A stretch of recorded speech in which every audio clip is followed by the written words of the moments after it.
நம்ம பூஜைக்கு மலர்கள் அதாவது ஆலயத்திற்கு எடுத்து செல்லும் பொழுது அந்த போல செவ்வாய் ஓரையில் நல்ல காரியங்கள் செய்யாமல் தவிர்ப்பது நல்லதுதான்.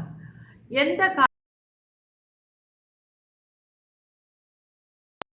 அனைவருக்கும் என் அன்பான காலை வணக்கங்கள்.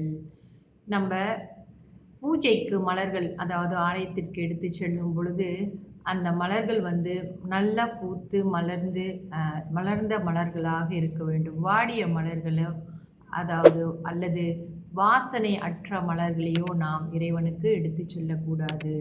தொடர்ந்து இன்றைய பஞ்சாங்கம் பார்ப்போம். இன்றைய தேதி 14ஆம் தேதி 6ஆம் மாதம் 2026 ஞாயிற்றுக்கிழமை, தமிழ் மாதம் வைகாசி. இன்றைய சூரிய உதயம் 7:04, சூரிய அஸ்தமனம் 7:23. இன்றைய திதி தேய்பிறை சதுர்த்தசி. முடியும் நேரம் இன்று மதியம் 2:50. அதன் பிறகு அமாவாசை ஆரம்பமாகும். இன்றைய நட்சத்திரம் ரோகிணி. ரோகிணி நட்சத்திரம் முடியும் நேரம் ஆங்கில தேதியின் முறைப்படி 15ஆம் தேதி அதிகாலை 12:44 முடிவடையும். இன்றைய யோகம் சித்த யோகம். நல்ல நேரம் காலை 8:05 11:10 வரை. அதன் பிறகு மத்தியான வேளையில் 12:11 1:13 வரை.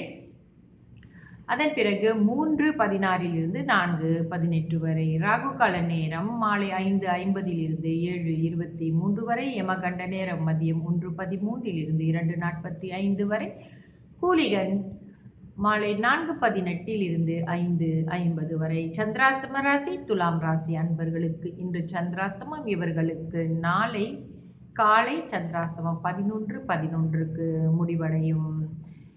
இன்றைய ராசி பலன் பார்ப்போம். மேஷ ராசிக்கு பக்தி, ரிஷப ராசிக்கு முயற்சி, மிதுன ராசிக்கு சாந்தம், கடக ராசிக்கு களிப்பு, சிம்ம ராசிக்கு பெருமை, கன்னி ராசிக்கு வெற்றி, துலாம் ராசிக்கு பிரீத்தி, விருச்சிக ராசிக்கு ஆர்வம், தனுசு ராசிக்கு கீர்த்தி, மகர ராசிக்கு வரவு, துலாம் கும்ப ராசிக்கு நலம், மீன ராசிக்கு பயம்.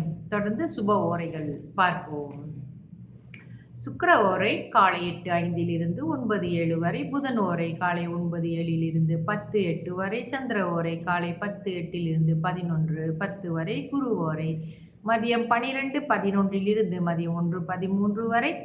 சுக்கிர ஓரை மதியம் 3:16 4:18 வரை. புதன் ஓரை மாலை 4:18 5:19 வரை. சந்திர ஓரை மாலை 5:19 6:21 வரை. செவ்வாய் ஓரையின் பலன்களை பார்ப்போம். செவ்வாய் ஓரைகளிலே நாம் என்னென்ன செய்யலாம் என்று பார்ப்போம். பொதுவாகவே நம்மில் பலருக்கு செவ்வாய்க்கிழமை நல்ல காரியங்களுக்கு தவிர்த்து விடுகிறார்கள். அது எல்லாரும் அதாவது பஞ்சாங்கத்தில் கூட நீங்கள் பார்த்தீங்கன்னா செவ்வாய்க்கிழமை முகூர்த்த நாளெல்லாம் கொடுத்துருக்க மாட்டாங்க. அதே போல் செவ்வாய் ஓரையில் நல்ல காரியங்கள் செய்யாமல் தவிர்ப்பது நல்லது தான்.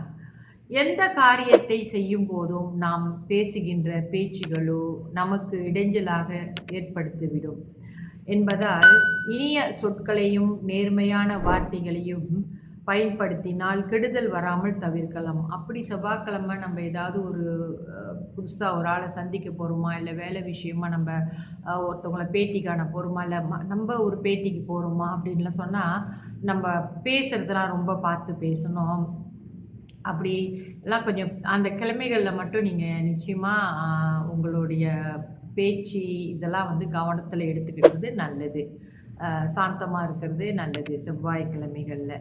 மற்றபடி செவ்வாய்க்கிழமைகளில் கடன் அடைக்கிறதுக்கு கூட செவ்வாய்க்கிழமைகளை நம்ம பார்த்து கொள்ளலாம். தொடர்ந்து என்னுடைய பதிவுகளுடன் இணைந்திருங்கள். நன்றி, வணக்கம்.